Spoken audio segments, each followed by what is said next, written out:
I'm hearing Robin Speaks and Errol Hamby describe learning when their sister was murdered, to Dr. John Delatorre, licensed psychologist specializing in forensic psychology. Did you notice that both of these young ladies, these two sisters, at first thought it was a joke? Now, I'm not a shrink like you, I'm just a JD, but I think that's because you want to believe it's a joke, a horrible joke, a bad joke.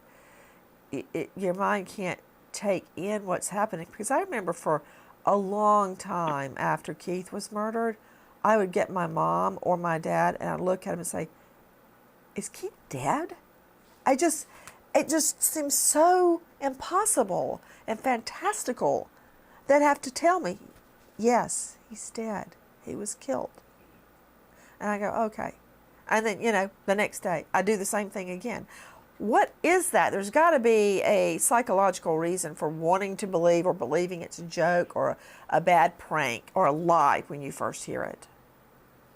It's not just about the wanting, it's about the needing to believe that it's a joke, to be imagined, to have that family member, right, ripped away from you in such a way is almost incomprehensible. And now we have stages of grief, but the reality is that every individual grieves differently, and it doesn't have to be a pattern. It can be assorted, and it can start from the end and end with the beginning, that there is this sense, especially initially, that it has to be a joke because it cannot happen to you because of the consequences associated with it. The realization that life ends is very difficult for people to wrap their hand around.